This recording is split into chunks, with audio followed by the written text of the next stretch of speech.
রব্বুল আলামিন বলেন হিংসার বশবর্তী হয়ে, আবার শোনেন, হিংসার বশবর্তী হয়ে কোন ব্যক্তি, কোন দল, কোন গোষ্ঠী, কোন জাতির উপরে এমন অত্যাচার করবা না যে তোমার উপরে যা করেছিল ওইটা ছাড়িয়ে যায়। এর আগে হয়তো অনেকে অত্যাচারিত হয়েছে, সেই অত্যাচারের শোধ তুলতে গিয়ে যদি এখন আপনি এমন কিছু করেন, ওরা 15 বছরে যা করেছে আপনি একদিনে তাই করছেন না। যদিও এটা করা আমাদের দ্বারা সম্ভব না, কারণ এই 15টা বছরে 14 বছর যেই লোকটা আয়না ঘরে ছিল তার কাছে আপনি কোন মুখ নিয়ে যাবেন? যে লোকটা 8 বছর আয়না ঘরে বান্ধা অবস্থায় ছিল কোন মুখ নিয়ে যাবেন? আপনি ক্ষমা চাইলেই ক্ষমা করে দেবে সে? আপনি 5 মিনিট সেখানে কাটান তো, এমন ভয়ঙ্কর ঘর, চারিদিকে অন্ধকার, শুধু লাইটের আলো ছাড়া কোনো আলো নেই। এরকম জায়গায় আপনি কল্পনা করতে পারেন যে আপনি 5 দিন থাকতে পারবেন? অথচ একটা মানুষ সেখানে 8 বছর, 10 বছর, 14 বছর কাটিয়ে এসেছে। আমার কাছে মাপ চান, আমি 3 বছরের কথা ভুলে যাব, মাফ করে দেব। কিন্তু যে লোকটা 8টা বছর তার স্ত্রী ছাড়া, সন্তান ছাড়া, কি স্যাক্রিফাইস তার জীবনে। আজকে ব্যারিস্টার আরমান টকশোতে বলছিল যে আমার মেয়ের সামনে থেকে আমারে ওরা তুলে নিয়ে এসেছে। যেদিন গুম করে আমারে, আজ থেকে 9 বছর আগে, সেই দিন আমার মেয়ের কাছ থেকে আমারে তুলে নিয়ে আসলো। ছোট্ট মেয়েটা আমার বুকের ভেতরে ছিল, টান দিয়ে ওরা ফেলে দিল। আমার সামনে থেকে তুলে নিয়ে এসেছে। আজ 8টা বছর আমি যে কিভাবে কাটিয়েছি ওই একটা ঘরের ভেতরে। উনি নিজে কাঁদছিল দেখলাম, এমনি মানুষের চোখ দিয়ে পানি বের হয়। উপস্থাপকা যেটা এবং 3 জন বসে আসে পাশে, সবাই হাউমাউ করে কাঁদ, শুধু বর্ণনা শুনে। যাই দিন স্বাধীন হয়ে গেছে, আমি তো জানতাম না যে দেশ স্বাধীন হয়ে গেছে 24-এর 5 আগস্ট। ওরা ওই দিন স্বাধীন হয়ে যাওয়ার পরে রাতের বেলা, 5 তারিখে রাতের বেলা, আমরা তো দুপুর 2টার ভেতরে জানলাম যে দেশ শেষ, মুক্ত। আর ওই দিন রাত 12:30 1টার দিকে নাকি ওনাকে নিতে গেছে এই চোখ মুখ বাঁধা কয়েকজন, যে বলছে চলেন। কোথায়? ও মনে করছে আমার মনে হয় মেরে ফেলবে, কালেমা পড়তেছে। হঠাৎ হাত মুখ বাঁধা অবস্থায় তুলে নিয়েছে গাড়িতে, 2 জন তার বডির উপরে বসেছে।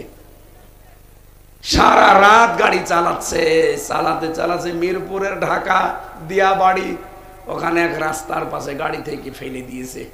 যাওয়ার সময় বলেছে যে কাউকে কিছু বলবি না। উনি নিজে আজকে টকশোতে বলছিল, হাত বাঁধা ছিল, চোখ বাঁধা ছিল। উনি চিন্তা করলেন ওরা যখন বলছে যে যা কাউকে কিছু বলবি না, তার মানে ওরা আমাকে মারবে না, ছেড়ে দেবে। কিন্তু ছেড়ে তো দিয়ে গেল, লাথি দিয়ে ফেলে দিল, কিন্তু আমার হাত তো খোলা নেই। বহু কষ্ট করে হাতটা আমি ছাড়ালাম, আমার চোখের কালো কাপড় এটা আমি খুললাম। খুলে একটা সাইনবোর্ড দেখতে পেলাম, দেখি দিয়াবাড়ি মিরপুর লিখা। চিন্তা করলাম যে আমার পরিচিত জায়গা। ওখান থেকে আস্তে আস্তে ফজরের আজান শুনলাম, এক মসজিদে যে নামাজ আদায় করলাম। কারণ 8 বছরে আমার চেহারা পুরা পাল্টিয়ে গেছে। আর আমি জানিও না যে দেশটা স্বাধীন হয়েছে, ও জানেও না। পরবর্তীতে ওনার এই মসজিদে নামাজ পড়ি ইমাম সাহেবকে বলছে, এখনো যেহেতু মনের ভেতরে ভয়, কারণ আমি তো জানি না যে দেশটা মুক্ত হয়েছে। আস্তে আস্তে ইমাম সাহেবকে বলছে যে এখানে হাসপাতাল আছে, আছে, আপনি আমরা নিয়ে চলেন। পরিচয় দিলে না জানি আবার কোন বিপদে পড়ি। হাসপাতালে যাওয়ার পরে হাসপাতালের ডাক্তারদের কাছে তখন পরিচয় দিয়েছে, আর যে হাসপাতাল নিয়ে গেছে ওইটা ওনার বাবার তৈরি করা, মীর কাশেম আলীর। তখন পরিবারের কাছে খবর দিয়েছে, ওরা এসে দেখে চেহারা পুরা পাল্টিয়ে গেছে। ব্যারিস্টার আরমানের 8 বছরের চেহারা আগে দেখেন, একেবারে মনে হচ্ছে যে রাজার ছেলের মতো। অথচ 8 বছর পরে তার চেহারা কি উল্লুক ভল্লুক হয়ে গেছে। তার নিজের মা আর স্ত্রী ছাড়া কেউ চিনতেই পারেনি। অথচ ওই হাসপাতালে উনি কতবার গেছে। পরবর্তীতে চিকিৎসা নেওয়ার পরে আজকে যখন শুনছিলাম, দেখছি হাওমাও করে লোকটা কাঁদছে। কাঁদারই কথা। আমি মাত্র 10 দিন ছিলাম, তাই আমার জীবন শেষ হয়ে গেছে।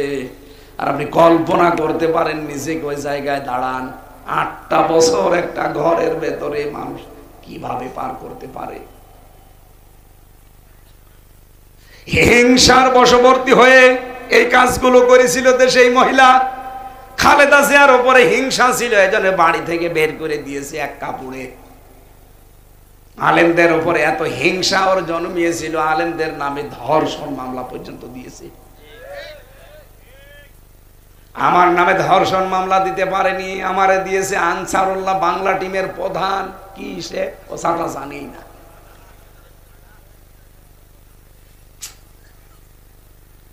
এই জন্য হিংসা যাদের ভেতরে আজকের রাতেও কিন্তু তাদের মাফ হবে না। এই দুইটা গুণ যাদের আছে তাদের ছাড়া। বলিয়া ইবাদিয়াল্লাযীনা আসরাফু আলা আনফুসিহিম, আল্লাহ বলেন আমি আমার বান্দাদেরকে ডাক দিয়েছি, নফসের উপরে যারা জুলুম করে নিজের জীবনটাকে নষ্ট করে ফেলেছে, লা তাকনাতু মির রাহমাতিল্লাহ, আমার রহমত থেকে নৈরাশ হয়ে যেও না। ইন্নাল্লাহা ইয়াগফিরুয যুনুবা জামিয়া, অবশ্যই আমি আল্লাহ তোমাদের সব অপরাধ ক্ষমা করে দেব। ইন্নাহু হুয়াল গফুরুর রহিম, আমি আল্লাহ গফুর এবং রহিম।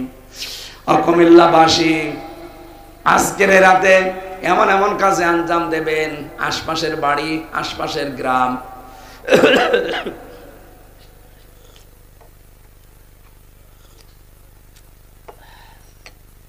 যার যতটুকু সামর্থ্য আছে অর্থনৈতিক ভাবে যদি কাউকে হেল্প করার সময় থাকে, যান তার বাড়িতে, যে আপনি অভাবে আছেন, এই 2000 টাকা রাখেন, এই 500 টাকা বাজার করেন।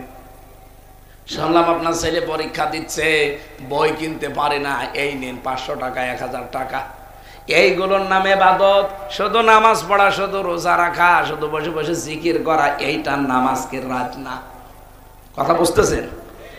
আমরা মনে করছি শুধু নামাজ পড়বো 2 রাকাত 2 রাকাত করে, 120 রাকাত, 500 রাকাত। সকালবেলা চাঁদ দোকানে বসে বলবো, জানো আমার কিন্তু 500 রাকাত। তোর 500 রাকাত নামাজ নিয়ে আল্লাহ কি করবে? তুই নামাজ 2 রাকাত পড়, আর নামাজের যে শিক্ষাটা ওইটা আজকে রাতে বাস্তবায়ন কর। নামাজের শিক্ষা ছিল কি? ওয়াইলুল লিল মুতাফফিফিন আল্লাযীনা ইযা ক্তালু আলান নাসি ইস্তাওফুন, ধ্বংস হয়ে যাক ওই মানুষগুলো যারা ওজনে কম বেশি করে। সুতরাং এরকম দোকানদারি করা যাবে না, এরকম কাজ কারবারে থাকা যাবে না যে নেওয়ার সময় আমরা বেশি নেব, দেওয়ার সময় কম দেব না। এই সতর্ক বার্তা কোরআনে আছে না নেই? আল্লাহ বলেন ইন্না কুন্না মুনজিরিন, আমি কিন্তু নিজেই সতর্ককারী। সুতরাং আজকে আমি যা বলছি এটা আমার মুখের কথা না, আমি একটা অ্যাডভাইজার, আমি অ্যাডভার্টাইজ করছি। আসল আমার আল্লাহ নিজে সতর্কবাণী পাঠিয়েছেন। এগুলো আমি বই আকারে, কোন আমলে কোন জান্নাত, কোন কাজে কোন জাহান্নাম, এবং মেয়েদের দাম্পত্য জীবন সম্পর্কে সমস্যা এবং তার সমাধান, এগুলো লিখেছিলাম বই আকারে। কণ্ঠ যেহেতু সাপোর্ট দিচ্ছে না, কষ্ট হচ্ছে কথা বলতে, গলা ভেঙে যাচ্ছে। ওই গাড়িতে আছে বইগুলো, আপনারা যে আজকে রাতে পড়লে পড়বেন। বিভিন্ন কাজের হুকুম দেওয়া আছে, ওই কাজগুলো করবেন, মেয়েদের জন্য নিয়ে যেন কাজে লাগবে। আল্লাহুম্মা আমিন। আনতা সুবহানাকা ইন্নী কুনতু মিনাজ জালিমিন ফাস্তাজাবনা লাহু ওয়া নাজাইনাহু মিনাল গাম্মি ওয়া কাযালিকা নুনজিল মুমিনিন। এই মোনাজাত করে যান, বসেন। মোনাজাতটা বসেন, সারা দিন বসে আছেন, বসেন। রব্বুল আলামিন কুমিল্লা জেলার তিতাস থানা জগৎপুর তালুক পাড়া কবরবাসীদের রুহের মাগফিরাত কামনায় বিশাল আয়োজন। তাকিয়ে দেখো কত সুন্দর গড়ি এলাকার মানুষগুলো নিয়ে মাসুম ভাই সাজিয়েছে। রব্বুল আলামিন তোমার এই যুবক গোলামকে তুমি কবুল করে নাও। সারাদিন যত আলেমরা এখানে কথা বলেছে, আলেমদেরকে তুমি মঞ্জুর করো, তাদের কথাগুলো মেনে চলার সুযোগ দাও।